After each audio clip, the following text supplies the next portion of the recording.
Right, guys. I said there was more content coming. Now I've thought about doing this video for a while. The reason being is I nearly had a bust up with someone in the pub, and it was all about talking about if a truck driver was classed as a professional job. When it comes to a plumber, electrician, a brickie, etc. And there was a massive debate, and it nearly ended up in fisticuffs. So today I've got a brickie with me, which is my brother, which is Changi. Yeah, head over to my YouTube channel as well and have a check out of that. He's plugged it already, but it's Changi_C.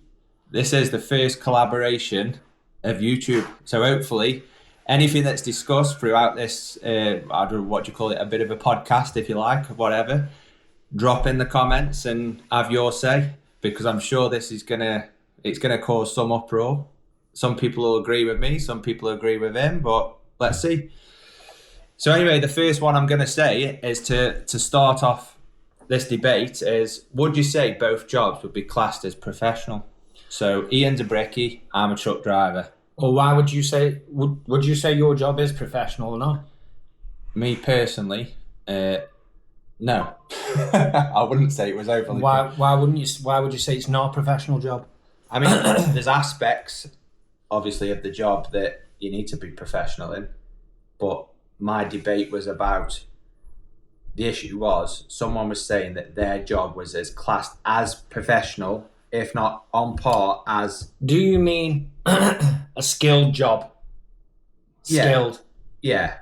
Because that's what we've got on our cards and all that, like skilled worker, labourer, whatever. They could put you in classifications. Managers, they have a different card for site work, all the rest of it. So the different levels. Like a professional, a trade is a trade. A trade's a skilled job. It's a profession, a proper profession. Like a doctor is a profession. Window cleaner, not a profession. It's something you do. It's not a skilled job. Something that you could pick up in 5 minutes. So you need one. Maybe you need a professional driver. Dean, I think you might go and have to help him out. Or can an unprofessional driver like myself go and do that job? I bet I'll have to go and do that in a second. John, pause. Right, so in a nutshell, the question that I want to get to basically is, you've got a brickie, an electrician, a plumber. All the trades. Does an HGV driver go in that category? No. Not at all. So I'm going with no. It's not a professional standard of a job. It is a certain skill, but driving isn't a profession, I don't think. All right. Then that leads me on to, could you jump in a truck? Could you just do the test, the HGV test, and go and do my job?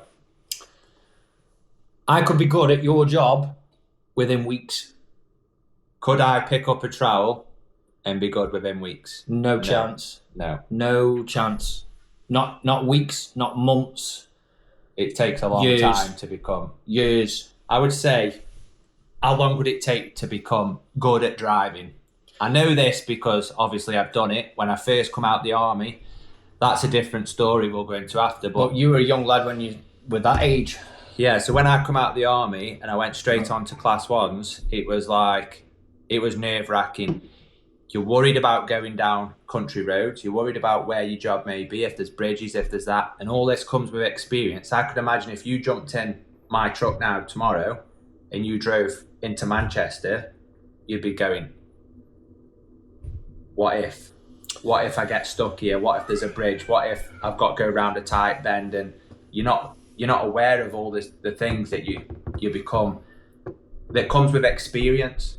Maybe, yeah, all right. Just knowing what, but this is something you'll get from experience of driving your truck. Same as when you buy a big van. When you go down places, you'll be like, oh, actually, I can't get down there. You'll know by looking because you've just bought the van. So I think it's more on the vehicle and knowing the vehicle. So just think, rather than. So common sense, maybe bit of common sense. Well, yeah, I think it's common sense. If I've got a big car and I see a little tiny gap on a bridge, I'm going to go, oh, can I get down there? Or when you're pulling your car in, I think it's just judgment. Yeah. So I think that's more of a confidence thing, what you're talking about. Yeah. Whereas I think it's, if you want to be an HGV driver when you were 20, then you're going to struggle with your confidence massively. Yeah. If you're going to go do bricklaying when you're 20, you're going to be able to pick it up easier when you're 20 than you are when you're my age. And if you were going to go and do driving a wagon at my age now, if we were to swap jobs for a week, I'd be more confident doing your job. Yeah, definitely, yeah. Because I've already been driving. And I've already been driving 20 years, so I know how to drive. And I didn't know money being a brickie. No. Because I can't lay bricks. Yeah, exactly. So. And I wouldn't pick it up in a week, would I? No. You could pass you could go and do your test tomorrow. You could pass your test, go on an agency, and you could be driving an Arctic. Doing the job. Doing the job. And within... Not an apprentice, not a people labourer. commenting on me previous videos saying that they've just got into it, they're 6 weeks into it, they're picking it up, they're doing well, and they're really loving it. Just like that. But they're on their own. They're on their own. Yeah, exactly. They're away. Who's ever going to let you build a house on your own after 6 weeks? Well, this is the debate. Or after... Well, here's your ticket. You've just done your apprenticeship. Right, go build the houses on your own. Never going to happen. So then, how long does it take to become a qualified brickie? Well, depends on when you start, but if you leave school, it'll take you 2.5 to 3 years now to become a bricklayer. Just qualified on paper, it says I am a bricklayer. But that you never go by. But that doesn't mean you're a bricklayer. It just means like your HGV, you've got the ticket that says you can drive an HGV. Are you a good HGV driver, or are you experienced and competent? That's the thing. With it should come, are you competent to do bricklaying? Not have you've passed all this stuff in your college, but are you competent to do it? Are you a competent driver? Yeah, they say, yeah, you're competent. You've passed the test. You can turn your back end in. You can park. You can follow the rules of the road. That's what they say to you. Oh yeah, you can follow all the rules and you know what you're doing. However, are you competent? Because I know when you've taken people on, employed people before, and if they say to you, "Here's my ticket," you're not interested, are you? No. If I'm after an experienced bricklayer and I get a message back saying I've got me blue card and I've got me qualifications, I've got me level 3. What do you do? You did a bit of you did a bit of dental work in college. That means nothing to me. So that's your part of it then. Qualifications as in from school. You need them for college before you do now, yeah. You need them now. When I went college though, you didn't need anything. You went college and said, "Are you thick?" Yeah. You say, "Yeah." Yeah, I'm thick. I didn't pass any of my GCSEs. So they said, "Well, fill out this form." And you do key skills. That's what it was in ours. And you do your key skills level 1 and 2, and that brings you up to a base of grade C in English and maths. So then when it comes on to the flip side, how long does it take to become a qualified driver? Well, you go for an assessment. I did mine through the army, so it's slightly different. I can only speak for what I've heard from what my dad's done and stuff. You go for an assessment, see how many hours that you require. I mean, now you can jump straight onto a class 1. You don't have to do the class 2, then the class 1. You can skip the class 2, jump on the class 1, and you've got your class 2 and class 1 now. So once you've done your assessment, the next week, if depending on availability, you could go, if you did a crash course or whatever, probably within a week or 2, you could probably do your training and do your test when the next available one comes. So let's call it 6 months. Start to finish, starting it to sit in an HGV on your own, out on a job. To be fair, you have got to pass your theory and you have a perception, which your theory is 100 questions. Say there's no booking time. If you could just go out and book it. So when could you start the course? And if you got a cancellation, you could start. When could you be in a wagon? The next day. Soon as you've done, you could do your theory tomorrow. I could book it if there was no time limit. I could book the theory, go tomorrow. As soon as I've done that, I could do a week course on me training. Yeah. I could do my test. As soon as I've done my test, I've got my certificate to say you've passed. You can then go to the agency and say, in fact, no, let's back it up. You need to do your CPC, which when I did mine, all you've got to do is set 35 hours CPC, which is just an attendance course, and it goes through driver's hours, compliance of the road, and all sorts of stuff like that. Now, you have to do a couple of modules. One's like a theory, one's like a walk round. But once you've done that, So how long does that take? let's call it another week. So another week. So from start, CPCs, theory, your week course, your theory, and your test. Yeah. How long can you be in a wagon? Let's call it 2 months. 2 months. If there was no time restraint. 2 months let's on call it your 2. own doing the full job. Yeah. And then the rest is experience as you go. Experience. Learn by your own mistakes. So for mine, from the start, 2.5 years. And what's the cost of that for them 2 months then if you're going to do the week course? I think, let's say, trying to wrap my brains here now. So theory, I'm sure lad it works doing it. I'm sure it's about, I might be wrong, so correct me if I'm wrong in the comments, about 36 quid for your theory. Right, got you. I think your class 1 nowadays is about, with training, I'm sure it's about 1,200 quid, 1,300 quid. Not sure about CPC because I never did it the new way. I did it the old way where you just sit your 35 hours. What would you say to us? You don't know? I don't know. So call it a couple hundred quid or drop it Well, in I the was about comments and let this. us know. You can drop in the comments or you'll find it after and you'll put it on the screen now. Yeah. If it's not on the screen, let us know. Right then. So once we've done that and we've become qualified, how often do you have to re-qualify? Anything that you have to do to keep your job Never. moving forward? Oh, there's two different ways here. You got domestic work, well, you got private work where you never have to re-qualify or do anything, no refresher ever again, because who's going to ask you for it? Not your clients. They're not going to say, excuse me, can I see your college, from when you were apprentice, can I see your certificates to make sure that you've done it in college? No one's ever going to ask you that. However, if you're on site work, you will require a CSCS card, which will come up, and on the back it'll say it's a blue skill card, and that'll show that you've got your Brick Lane MVQ on the back, and that's every 5 years. So you have to do that test every 5 years, and you also have to do an health and safety test that goes along with it. So it's literally a refresher every 5 years, and that's all you need. And how much is that? One course? It's about 50 quid for the. It's about 50 quid for the card, if maybe less. So And you have to do a 1 day health and safety test, which is probably 100 quid maybe. But I don't think I had to do that on my last one. But I've had me SMSTS as a site manager's ticket for the last 10 years, and you don't need to do the health and safety test because you've already done a 5-day course doing that. So for us, every 5 years we've got to do CPC. Paid for by yourself or the company? Well, that depends who you work for.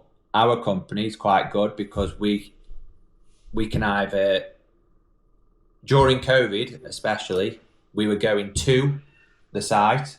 We were doing it at home, and they were paying us for the 8 hours we were doing it at home, and they were paying for the course. That's pretty good.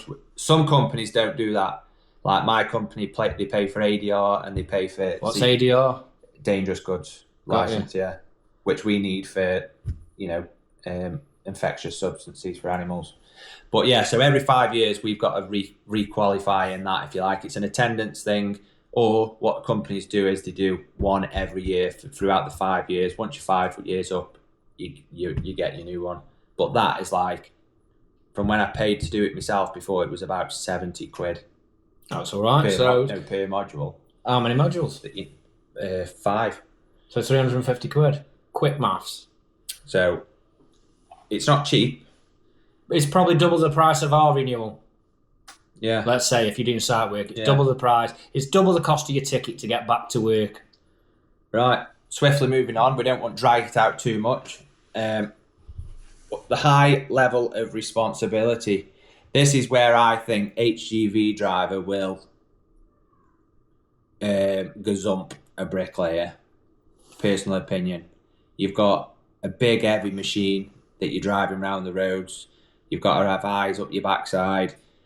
You've got to make sure loads are strapped down. You've got to comply with rules and regulations. I think there's a lot more to it, that side of it, than a bricklayer. So I'll put forward what I think my responsibilities are as a bricklayer, and the dangers around associated with ours. So ours is more protecting yourself, working at height, you could kill yourself, falling off a scaffold or roof, whatever it is. Use of power tools all the time, still saws, electric saws, all the rest of it. The power tools, it's very dangerous. You can easily cut your arm off in a second. Like literally, 1 lapse of concentration, arm off. Inhalation of dust and fumes, all the rest of it. Building sites are a dangerous place. So the responsibility is mainly to myself, to look after myself. On the other hand, when you're doing buildings, you've got structural loads and all. Dangerous things, if you don't know what you're doing and you're putting lintels and steels in and you've got incorrect bearings and a wall collapses inside a building and you've built it wrong and there's a family in that house, you just killed a family. Or if you're in progress of building something, you build walls too high and somebody walks past and you haven't secured your walls, someone could come past and that will kill somebody. It's the same thing.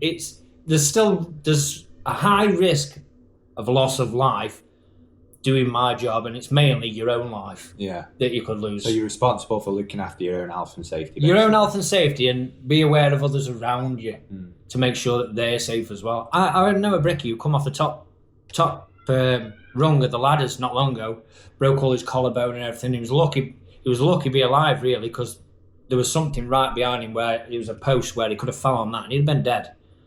Believe me. So, I know a guy who fell through some trad deck not long ago, but broke both his legs. I've known lads when I was an apprentice get crushed by a machine walking past one straight up a wall, dead. And these are just things where, as experience goes on, you learn to see the danger and you'll take a different route, or you'll know not to walk under a pack of bricks that's been sailed in the air. I think there's lots of danger for yourself. I think this one's going to be a bit of a debate in the comments when it comes to the high level of responsibility. I'll be interested to see what actually comes of the comments here, because I have to drive work. I agree, and I've got a machine there that'll kill people. That car's just as likely to kill people on their carriageway. I was driving down the M25 once, going down to Tilbury Docks, I think it was, or wherever it was now, I can't remember. I had a hazardous load on. There was a car in the first lane. It was full. Obviously, husband and wife in the back seat. It was only a small Toyota Yaris or something like that. And this car, it wanted the slip road. But instead of it went past the chevrons, and instead of turning off to go up the slip road, it literally turned its nose and it slammed its brakes on. It slammed its brakes on right in front of me. I hit the brakes. I looked in my mirror. Luckily, I was preempting something because I wasn't quite sure what they were doing, because they weren't fully committed. Do you know what I mean? They were a bit hesitant. I slammed my brakes on. If I hadn't have swerved out the way, I'd have killed the whole family. Yeah. The load in the back of the trailer, chemicals and stuff, went slamming forward. Bang. Smashed in the back. I don't know what condition it was like. Why, in your cab? No, it was in the container. Was it? Yeah, I heard it all bang forward. And if there would have been, that would have been a situation. Luckily, it was like the middle of the night when I was working nights. But if there was a car in that middle lane and I couldn't have moved, it was either someone was getting it in the middle lane or that family was getting killed in front of me with a full loaded trailer full of hazardous load. So you might say, yeah, I drive my car to work. No, I'm just saying I've still got to do part of your job to do my job. Right. Anyway, we'll move on. We'll leave that to the guys in the comments. If both jobs stop working tomorrow, what would be the consequences? And I know for a fact my job is more important when it comes to this. Let's say the building trade. I'm going to speak for you here. If the building trade stopped tomorrow and nothing else got built, go on then. No one would care. No, go on. If the building trade stopped tomorrow, yeah, no houses would get built, whatever. Life would still move on for so long. I understand that people reproduce, as you like, all the time. So the demand for houses and buildings and factories, whatever, it's always going up. However, if I stop my job tomorrow and HGV drivers as a collective stop their jobs, you wouldn't be able to brick. you won't be able to build nothing. No one to get fed, no one to get watered. That's nothing. That's why your job when it was COVID was what was it called? Key worker. Yeah. Yeah, key worker. Same as them people who wipe your arse. And like NHS and all the rest of it, it's key worker because you can't run without the little ants. yeah. No, it's true, isn't it? That's why your key workers, all the little ants feed all the big ants. Yeah.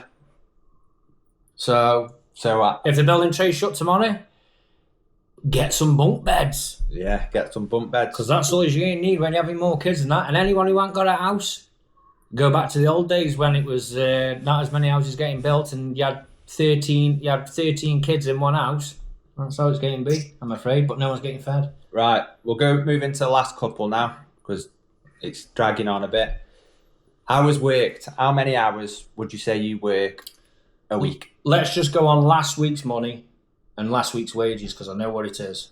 Yeah? And I'm going to say this because it's winter and last week I had a pretty average week. I was just plodding on and I'm working on my own, not in a gang. So it's me doing my own labouring. So basically this is a good one actually because I'm doing all the work myself on site.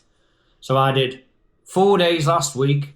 I got to work every day between 8:30 and 9 o'clock. I didn't rush around because it was cold in the mornings. And I was left work every day by 3 o'clock or the latest day was 3:30. So 7 hours tops. Yeah, it was probably 6.5 hours every day for 4 days because I had Friday off. So I got 4 days in last week. I did 26 hours. And I got £1,078 for 26 hours. And I didn't leave the house after 7. I didn't leave the house before 7 and I didn't leave site after 3:30. I went to work last week. I did a full week starting at around 4 o'clock in the morning and I finished around 4 or 5 o'clock at night. And then I also worked Sunday and did 10 hours.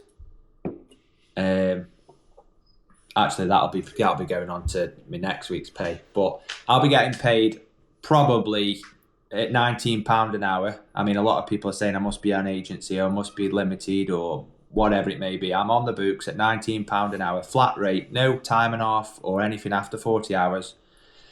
So I'd probably say I'll probably clear for 79 hours, I don't know, somewhere in the region of about 900 quid, I reckon, because I'll get smashed for tax. Yeah, but what is it top line? Because mine's top line 1,078. Well, I haven't got my pay slip through for that yet, but it'll be probably about 1,500, 1,600 quid probably. So 1,600 quid, £19 an hour. I worked out my hourly rate, and that was plodding last week, and it was about £41.40 an hour. So, yeah. So I would say, as a bit of a summary. But you can do that straight from when you get your ticket. You can go straight and earn that. If you're doing Brick Lane, you can't earn that till you're about 10 years, between 5 and 10 years in, depending on who you are. But that was just me plodding on.